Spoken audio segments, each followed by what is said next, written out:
L'OTAN, au fait, il y a un enjeu très sérieux avec le gazoduc qui doit partir du Nigeria pour aller alimenter l'Europe.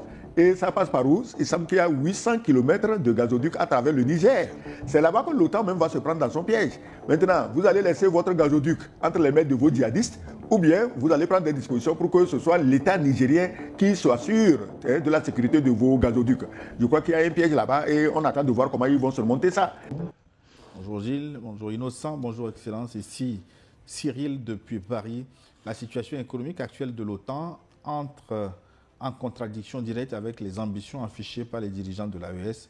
Les pays occidentaux ont besoin d'énergie et de matières premières pour préserver leur stabilité interne et éviter des tensions sociales. Dans ce contexte, l'AES est perçue comme un bloc qui remet en cause certains intérêts occidentaux. Et s'il serait imprudent de penser que seuls les pays membres de l'AES sont concernés, tout État disposant d'un sous-sol riche doit s'attendre à des pressions ou des tentatives d'ingérence. Les discours récents des responsables américains et européens montrent clairement une volonté de renforcer leur présence et leur influence en Afrique. C'est un signal que les dirigeants africains ne peuvent pas ignorer. Je partage les analyses de son Excellence. Merci pour votre mobilisation et votre lucidité. Excellent dimanche. C'est Cyril depuis Paris. Oui, l'OTAN, au fait, il y a un enjeu très sérieux avec le gazoduc qui doit partir du Nigeria pour aller alimenter l'Europe. Et ça passe par où? Il semble qu'il y a 800 km de gazoduc à travers le Niger. C'est là-bas que l'OTAN même va se prendre dans son piège. Maintenant, vous allez laisser votre gazoduc entre les mains de vos djihadistes ou bien vous allez prendre des dispositions pour que ce soit l'État nigérien qui soit sûr de la sécurité de vos gazoducs. Je crois qu'il y a un piège là-bas et on attend de voir comment ils vont surmonter ça. C'est 800 km à travers le Niger. Est-ce que le Niger refuse? Non. Mais par contre, d'autres refusent que le pétrole du Niger passe chez eux. Et ceux qui refusent, c'est les élèves de l'OTAN, les meilleurs élèves de l'OTAN. Alors, maintenant, il faut craindre que demain, qui est la réponse du berger à la bergère. C'est tout. Bonsoir New World TV. En voyant la situation actuelle, nous sommes éventuellement au bord de la Troisième Guerre mondiale. Au lieu de dire le Sahel, moi je dirais que l'Afrique de l'Ouest risque de servir de terrain de théâtre, de combat. Et bienvenue les gars. Je vais juste demander aux pays ouest-africains de faire un bloc pour traverser cette tempête noire. Ibrahim Traoré a parlé d'hiver noir, cette tempête noire que nous risquons de traverser. Mais c'est très dommage quand je vois l'attitude de certains présidents africains, notamment les pays de l'ex-communauté CEDEAO, qui est déjà décédé. Vous dites, après l'Iran, j'ai une question pour vous. Est-ce que vous êtes sûr que l'OTAN va gagner cette guerre en Iran? Les Iraniens ne sont pas comme les Africains qu'on déstabilise facilement. Ils sont unis, patriotiques et nationalistes. C'est Kazoulé Nazbalo qui nous envoie ce message de Cotonou au Bénin. Oui, la force de l'Iran, ce n'est pas seulement l'unité, le patriotisme. C'est sa force scientifique. C'est ça qui fait peur aujourd'hui. Ce n'est pas l'unité. Si vous êtes unis 1000 moutons, un seul fusil de chasse vous allonge à terre en 2 minutes. Mais ils sont scientifiquement loin, très loin de ce que les Occidentaux imaginaient jusqu'à ce jour. Donc c'est ça qui va les sauver. Donc en Afrique, au lieu de continuer dans des structures moutonnières de promotion de la langue de tel ou tel autre, mais attaquez-vous aux sciences pour que demain vous puissiez vous armer. L'Iran fournit par an pratiquement plus de 300 000 scientifiques. En Afrique, vous en produisez combien? Toute la CEDEAO réunie produit combien de scientifiques? On ne sait même pas s'ils sont là. Ils font quoi? Où sont vos centres de recherche? Il n'y a rien. Même le simple manioc et maïs qu'il faut cultiver pour manger, vous ne savez même pas faire des recherches pour améliorer sa production. Alors ne parlons pas d'armes. Donc c'est toute l'Afrique qui est en danger. Vous avez bien dit, ce n'est pas seulement les pays du Sahel. D'abord, sans les pays du Sahel, la CEDEAO n'a pas de profondeur stratégique. Il reste juste une petite bande côtière que tout bon aventurier européen, avec son bateau ancré sur la côte, peut traverser en une journée. Donc, la CEDEAO a perdu tout avantage stratégique sans les pays du Sahel. Aujourd'hui, on devait oublier ça et s'atteler ensemble aux intérêts des Africains et non des Africains qui défendent les intérêts de la France et des Africains qui défendent les intérêts des Africains. Je crois que cette division est la pire idiotie que les Africains puissent commettre après celle de l'esclavage. Bonjour les champions, merci pour les efforts que vous faites pour vraiment l'indépendance de l'Afrique noire surtout. Papa, ambassadeur, docteur Gilles, et votre co-débatteur, il s'appelle Innocent Patou Malembo. Aujourd'hui, c'est la loi de la jungle, la loi du plus fort. Et chaque Africain, enfant comme grand lettré, comme illettré, politicien comme paysan, homme d'affaires, chacun doit savoir qu'il doit tout faire pour rendre son pays très puissant par son économie et son armée, sans oublier le côté santé autre. Et puis deuxièmement, il faudrait que tous les dirigeants des pays de l'Afrique francophone fassent tout possible pour suivre New World Forum, car vous êtes indépendant et vous prêchez la vérité. Au lieu que ces chefs d'État écoutent des gens qui ne cherchent que leur bien, leurs intérêts et n'arrivent pas à dire la vérité. La recherche scientifique et l'innovation, sans oublier le financement de la production, doivent être les priorités de l'Afrique, sans quoi, un beau matin, l'Afrique va se retrouver dans une situation plus lamentable. C'est Josué Taz qui a écrit de Barkwasi, au nord du Togo. Non, le New World Forum est écouté gratuitement. Mais les autres chaînes, elles vont présenter des factures en milliards aux chefs d'État et les chefs d'État africains aiment payer ce qui est inutile pourvu que ce soit très cher. Quand c'est cher, ils adorent, ils payent. Mais ici, New World n'a jamais rien demandé à personne, donc peut-être ça ne les passionne pas. Mais pas tous. J'en connais que ça intéresse parce qu'ils sont conscients du peu que nous faisons pour réveiller la majorité. Votre intervention m'appelle une scène pathétique qui circule abondamment maintenant sur les réseaux sociaux. L'arnaqueur d'un président africain. Oui, l'arnaqueur des présidents africains. En fait, ce n'est pas l'arnaqueur. C'est l'entourage des présidents africains qui organise les arnaques. Un président africain, on n'arrive pas à lui. C'est-à-dire que tu ne peux pas venir de Chine, d'Arabie, de France, d'Amérique. Tu atterris à l'aéroport et puis tu vas dans le bureau du président. C'est l'entourage qui monte l'arnaque. Souvent même, c'est l'entourage qui souffle à l'étranger ce qu'il faut demander au président et lui, il appuie. Après ça, on se retrouve autour d'une bouteille de champagne et puis on se partage le butin. On sait comment ça fonctionne, Gilles. On sait exactement. Sinon, donc ce n'est pas le président qui est fautif. Le président a confiance en son collaborateur. Et le collaborateur vient lui dire, ah, Excellence, Monsieur le Président, il y a ça en matière de communication. Si on le fait, c'est bien pour notre pays. Qu'est-ce que tu veux? Que le président aille se mettre à étudier des archives pour voir si le type là, il est le bon ou le mauvais? Non. Donc, en cela, les chefs d'État n'ont commis aucune faute. C'est leur entourage plus ou moins pourri qui organise ces ballets sataniques. Que faire maintenant? Oui, que faire? Je dois préciser que ce dont parle son Excellence, c'est un problème réel un peu partout. Au Togo, au Burkina, en Chine, aux pays africains, c'est un problème réel. L'entourage est très très souvent un problème pour le chef de l'État. Et ce qui fait que des fois même, il y a des dossiers qui ne sont pas crédibles, mais qu'ils défendent pour qu'on essaie d'opérer. Et eux, ils pensent en premier à leurs intérêts. Ça ramène au problème. Ils sont dans l'ombre. Quand ça chauffe, il faut dire, et même ils jettent le tort sur le président dans l'ombre. Bon, maintenant, qu'est-ce qu'il faut faire? Ça rejoint le vrai problème de la corruption. La corruption. Parce que tu prends un monsieur qui était ton égal, tu le mets à la présidence et en 5 ans, il peut t'acheter. Il peut t'acheter facilement. Il ne faut pas être jaloux des acquis des gens. Moi, je ne travaille pas comme ça. Bon, excusez-moi si j'en fais un peu trop. Mais je crois que voilà des éléments. Parce que quand il peut t'acheter, ce n'est pas avec son salaire. C'est pas avec... Mais il y a des situations. Je donne un exemple. Au département d'État américain, quand le diplomate il sort, le cadeau qui dépasse $200, il est déclaré.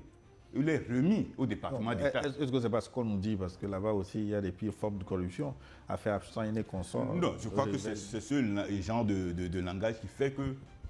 Non, moi je veux simplement dire que la corruption existe partout. Je n'en disconnais pas. Elle existe. En matière de corruption, les Africains sont de petits amateurs. On sait où il y a les corrompus. Oui. Et l'affaire Epstein est en train de nous montrer ce qui se passe. Okay. Et puis Epstein, c'est un petit bout. Pas seulement Epstein, il y a Paf Dadi qui est passé par là déjà. L'affaire Paf Dadi. Il dit que même Epstein, c'est un petit bout. Monsieur du jour, on peut passer. On dit que la corruption est partout. Non, en Afrique, en matière de corruption, nous sommes des amateurs, des petits apprentis, quoi. Elle existe, mais ce n'est pas aussi de manière flagrante, de manière provocatoire, je ne sais pas, je n'ai pas l'adjectif qualificatif bien indiqué pour l'apprécier, mais elle existe partout. Dans le monde entier, ça existe. Mais ailleurs, on a essayé de mettre les garde-fous à tel point que quand tu t'aventures, tu sais ce qui t'attend. Voilà. Là, nous n'avons pas de garde-fous. Je n'en connais pas. Bonjour le plateau, c'est Judy Kael Sawadogo à Kaya, au Burkina Faso. Je salue Gilles, l'intrépide modérateur, mon coucou à Innocent Pato. Mon ambassadeur, j'ai nommé Sogayou Kegewe Kwaku. L'ONU est créée pour pouvoir diriger les plus faibles, mais précisément, la donne est en train de changer. Monsieur Bazolman Bazier leur a dit que si vous ne faites pas attention, il y aura un coup d'État à l'ONU. J'ai un problème avec certains termes. Constitution à l'Occident, démocratie à l'Occident, droits de l'homme, liberté de presse, etc. Des façades pour venir nous piller et nous faire faire de nous les plus pauvres. Hein. Dommage, les Américains, commandeurs de l'ONU, ont échoué partout. Gilles, je voulais un jour te suivre comme chroniqueur à la place de son Excellence. Merci pour l'éveil des consciences, pour la décolonisation mentale en avant, pour la déconstruction mentale en avant. Excellence, il propose que vous animiez et que je sois à votre place un jour. Que le chasseur se transforme en gibier. Ah bon? Je n'ai pas compris. Ok, on continue. Ah bon? que quelqu'un me critique? Non, il souhaite que je sois à votre place. Ah, et que vous animiez l'émission. Ouh là là, tu auras les mots de tête. Tu auras les mots de tête. Donc vous avez des mots de tête, hein, oui, mais bien sûr. Mais avec moi, c'est pire. Bonjour Gilles Pato et Papa Sogoyou, merci pour l'éveil des consciences africaines. Sans conteste, l'OTAN a bel et bien un plan maléfique pour le Sahel qui est déjà voué à l'échec. Ils ont envoyé des cohortes de terroristes qui finalement n'arrivent pas à atteindre l'objectif poursuivi depuis longtemps maintenant. Ils se préparent à venir eux-mêmes pour que l'hiver noir prédit par Ibrahim Traoré ait lieu. C'est après cet affrontement direct qu'ils seront tous descendus et la paix pour toujours viendra. Restons à l'affût pour cet hiver noir qui viendra nous libérer définitivement. Merci à vous, intrépide panéliste de New World TV. C'est Yameogo Barthélémy depuis le Burkina Faso. Notre cher Lanciné Traoré de retour depuis Conakry, Guinée. Bonjour le forum, ça va? Ça fait un bon moment. Hein. Mon plateau m'a longuement manqué. Mon doyen Sogoyou, monsieur Malembo Pato et mon aimable présentateur Gilles. Bonjour à vous, merci. Pour commencer, c'est le grand retour du monde dans la jungle. Le couple Maduro a été enlevé devant les droits de l'homme et les Nations Unies. Chaque pays levant du monde doit cultiver la notion de la Corée du Nord et de l'Iran. Pour les pays de l'AES, rappelons toujours que le chien ne change jamais sa façon de s'asseoir. L'AES doit être vigilante et bien armée seulement avec les relations tripartites de l'AES avec la Russie et la Chine. L'OTAN va 1000 fois réfléchir avant d'agir à la mode libyenne de 2011. Cette fois-ci, les soldats russes sont sur le terrain en Afrique. Bon dimanche à vous. Merci Lanciné Traoré. Bonjour le plateau, bonjour New World, bonjour les invités du jour et singulièrement notre cher papa, l'infatigable Sogoyou, un chapeau à lui pour son bravo. Chapeau virtuel, chapeau au sens figuré, au sens propre. Chapeau à lui pour son bravo dans la lutte africaine. Par rapport à la question du jour, je dirais que l'OTAN n'a plus de crédit. Hein. Ils ont déjà montré leurs limites. Alors, Sahel en avant. Mamadou Samaké, depuis le Mali. Un message de Côte d'Ivoire maintenant. Bonjour Gilles et à vos deux invités de valeur supérieure. Monsieur Kwasi de Côte d'Ivoire, nous sommes dans un monde transformé en jungle. Aucune loi n'est respectée, aucune règle internationale n'est respectée. Aussi, quand on est faible, il faut avoir un protecteur fort aussi et chercher à devenir fort comme l'Iran. Un bon dimanche à tous. La France encore nous a envoyé un message, France ou Belgique, on verra à la fin. Un long message. Je vais décrypter Gilles Mbote à toute l'équipe de New World TV. On répond Mbote Nayo. Mbote Nayo. Mbote Nayo. Mes salutations distinguées à Papa Sogoyou ainsi qu'à notre invité Innocent. Malgré le sommeil, je garde un œil ouvert pour que je ne dépasse pas ma gare. L'OTAN, ou plus précisément les États-Unis, disposent de plans stratégiques pour chaque région du monde. Les commandements militaires déployés à l'échelle globale comme l'Africom surveille en permanence l'évolution militaire des pays relevant de leur zone d'intérêt. Seul le rapport de force compte. La Corée du Nord et l'Iran l'ont compris. Ce ne sont pas les plus grandes puissances du monde, mais elles ont développé des capacités dissuasives telles que même les plus forts les considèrent comme des adversaires capables de surprendre. Ce sont des David face à Goliath. Quant à l'ONU, c'est une coquille vide tenant debout par l'équilibre fragile entre grandes puissances. C'est une diplomatie souvent de l'hypocrisie des autres États. Les pays de l'AES doivent impérativement renforcer leur souveraineté, s'armer de manière stratégique, produire progressivement leur propre équipement, former leurs militaires, investir dans la technologie, développer la métallurgie, l'ingénierie et la recherche. Sans base industrielle solide, il n'y a pas d'indépendance réelle. On sait bien que l'espionnage et tout scénario de déstabilisation de l'AES sont sur la table, quitte à même provoquer une guerre régionale pour que les Ouest-Africains s'entretuent. Ce n'est pas un jeu, l'hiver noir annoncé par le président Traoré est réel, mais nous prions et espérons que les Africains puissent contrecarrer ces projets. Voilà ce que la démocratie a commencé à donner au Venezuela, l'augmentation des prix du carburant. Plus de 142. Bonjour New York TV, bonjour, son excellence, ambassadeur Kegewe et à l'autre débatteur, Innocent.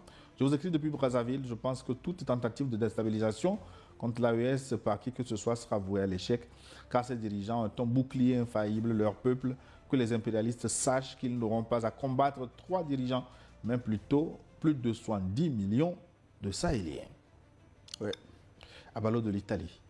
Bonjour Gilles, bonjour l'ambassadeur Sogoyou et monsieur Pato, je suis très content de revoir Pato aujourd'hui. Merci, merci. Votre retour plaît, c'est clair. Donc les Occidentaux disent qu'il n'y aura pas la guerre en Europe pour l'Ukraine, mais ils vont s'affronter aux Russes en Afrique. Les Russes doivent se défendre car les richesses de l'Afrique, les Européens peuvent faire mal. Nous, les Africains, nous sommes à la croisée des chemins. Réussissons nos efforts pour résister à l'invasion des impérialistes. Bonjour, c'est Balo depuis Milan. On dit bonjour et bonjour, mio amico. De Dubaï, Abdul Razak. Bonjour, Nyon TV, mes salutations fraternelles à vous, Gilles, et à vos 2 grands panélistes. Tout récemment, j'ai vu une délégation de l'Union européenne qui veut négocier avec les pays de l'AES. Je me dis que c'est pour venir déstabiliser les pays, mais ils vont nous rencontrer sur leur chemin. La preuve est que tous les bébés chouchous de Macron sont en train d'être neutralisés au Sahel. Je pense qu'il faut jamais faire confiance à l'impérialiste. Ils ne vont jamais changer leur hégémonie. Abdul Razak, Nigérien, résident aux Émirats arabes unis.